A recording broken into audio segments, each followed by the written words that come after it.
এই যে নতুন যারা যাদের কথা বলছেন, আমিও বলছি, তাদের জন্য কি বলবেন এখন?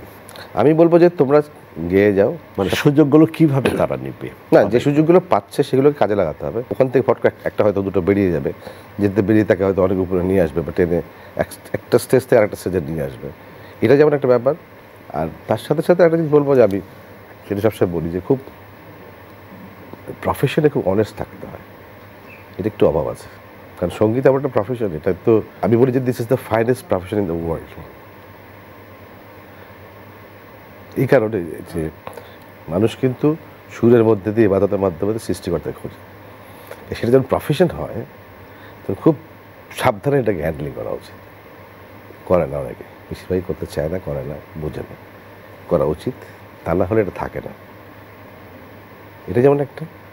আর দুই হচ্ছে নিজের কাজটা সম্পর্কে আরও ভাবা, কী করলে একটু বেটার হয়, কী করলে ভ্যারিয়েশন হয়, কী করলে চেঞ্জ দেওয়া যায়, যে ক্ষেত্রে কাজ করছি না কেন, সেটা একটা।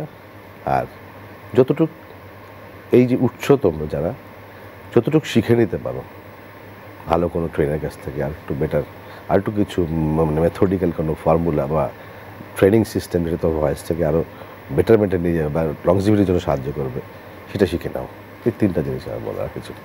বান্ডেল থাকলে প্রতি সেনমানিতে টাকা বাঁচবে। বিকাশ সেনমানি বান্ডিল কিনে জিতুন প্রতি লেনদেনে।